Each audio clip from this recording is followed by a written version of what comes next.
नमस्कार। आज हम जीएसटी के एक बहुत ही जरूरी पर अक्सर नजरअंदाज किए जाने वाले कॉन्सेप्ट को समझने वाले हैं, सेक्शन 20 यानी कि इनपुट सर्विस डिस्ट्रीब्यूटर, जिसे हम आईएसडी भी कहते हैं।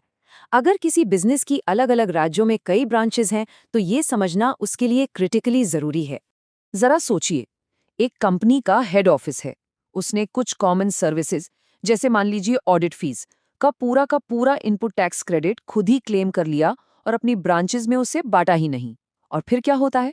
सीधा जीएसटी डिपार्टमेंट से सेक्शन 73 का नोटिस आ जाता है। ये कोई कहानी नहीं, बल्कि एक असल बिजनेस के साथ हुआ वाकया है। तो सवाल ये उठता है कि क्या ऐसा किसी भी बिजनेस के साथ हो सकता है? देखिए, अगर किसी का हेड ऑफिस और ब्रांच ऑफिस वाला मॉडल है तो जवाब है हाँ, बिल्कुल हो सकता है।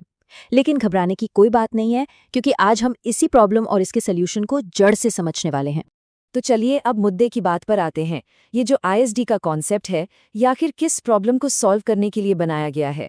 ये सब कुछ हेड ऑफिस के एक बड़े सिरदर्द यानी आईटीसी के डायलेमा से जुड़ा हुआ है। प्रॉब्लम बहुत ही सीधी सादी है। होता क्या है कि हेड ऑफिस को कॉमन सर्विसेज के बिल मिलते हैं, जैसे कि ऑडिट, कोई सेंट्रलाइज्ड सॉफ्टवेयर या पूरी कंपनी का इंश्योरेंस। अब इन सर्विसेज का फायदा तो मल्टीपल ब्रांचेस उठा रही हैं, जिनके जीएसटीआईएन अलग-अलग हैं। तो लॉजिकली हेड ऑफिस इस पूरे इनपुट टैक्स क्रेडिट का इस्तेमाल अकेले नहीं कर सकता, क्योंकि सर्विस का बेनिफिट तो सबने लिया है। और बस यहीं पर एंट्री होती है हमारी हीरो की, यानी आईएसडी। जीएसटी एक्ट का सेक्शन 20 बिल्कुल साफ कहता है कि आईएसडी सप्लायर का वो ऑफिस है जो इनपुट सर्विसेज के बिल रिसीव करता है और उस पर मिले आईटीसी को अपनी ही दूसरी ब्रांचेज में एक तय फॉर्मूले के हिसाब से यानी प्रो राटा बेसिस पर बांट देता है। ये इस प्रॉब्लम का एकदम लीगल और सही सॉल्यूशन है। अच्छा, तो अगला सवाल ये है कि किन लोगों के लिए आईएसडी के तौर पर रजिस्टर करवाना जरूरी है? क्या ये ऑप्शनल है या मैंडेटरी? चलिए इसके रूल्स को देखते हैं। देखिए, अगर कोई ऑफिस इनपुट सर्विसेज के इनवॉइसेस रिसीव कर रहा है और ये सर्विसेज उसी पैन पर चल रही दूसरी ब्रांचेस के लिए हैं, जिन्हें हम डिस्टिंक्ट पर्सन्स कहते हैं, तो आईएसडी रजिस्ट्रेशन करवाना अनिवार्य है, मतलब मैंडेटरी। और हाँ, एक बहुत ही बड़ा अपडेट है जिस पर ध्यान देना बहुत जरूरी है।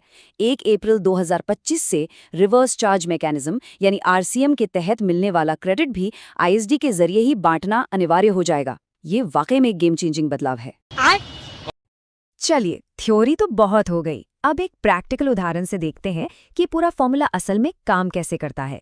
नंबर से चीजें ज्यादा आसानी से समझ आती हैं। तो सिनेरियो ये है, एक कंपनी का हेड ऑफिस मुंबई में है।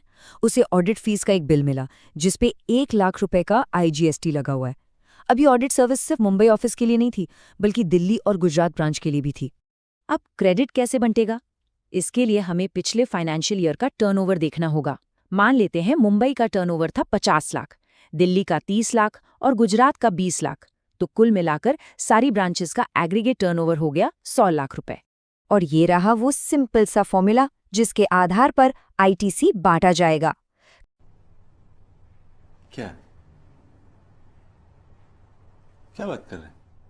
करना बस इतना है, किसी एक ब्रांच का टर्नओवर डिवाइडेड बाय सभी ब्रांचेस का टोटल टर्नओवर, और जो भी रेशियो आए उसे टोटल आईटीसी से मल्टीप्लाई कर देना है। तो इस फॉर्मूले को लगाकर देखें तो 1 लाख के टोटल आईटीसी में से मुंबई को मिलेंगे पूरे 50,000 रुपए, दिल्ली को मिलेंगे 30,000 रुपए और गुजरात को मिलेंगे 20,000 रुपए।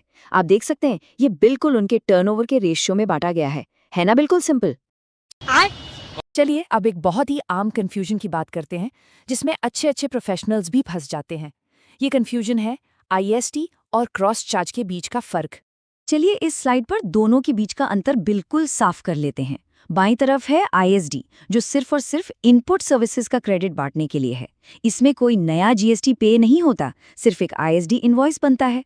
अब दाईं तरफ देखिए, क्रॉस चार्ज किसी भी तरह की सर्विस के लिए हो सकता है जो एक ब्रांच दूसरी को देती है, और इसके लिए एक प्रॉपर टैक्स इनवॉइस बनता है जिस पर जीएसटी भी चुकाया जाता है।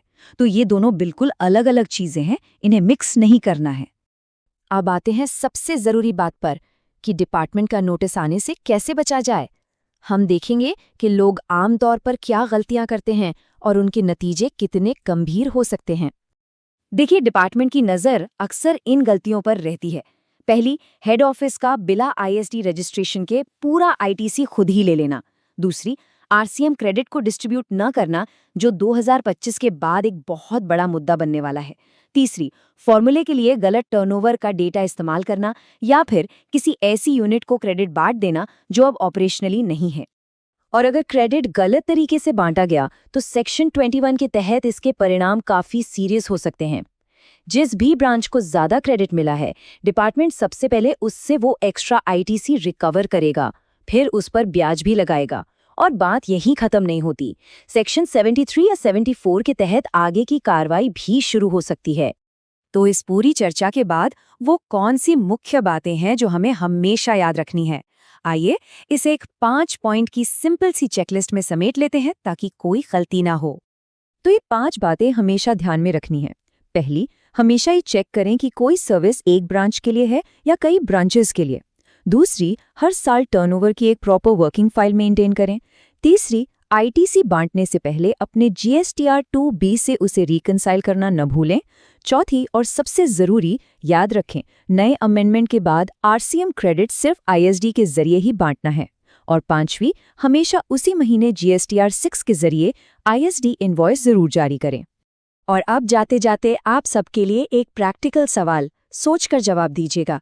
अगर एक हेड ऑफिस किसी वकील की फीस पर आरसीएम भरता है, तो क्या 1 अप्रैल 2025 के बाद इस आरसीएम क्रेडिट को अपनी ब्रांचेस में बांटने के लिए ISD लेना और यूज करना अनिवार्य होगा? अपना जवाब नीचे कमेंट्स में येस या नो में जरूर बताइए।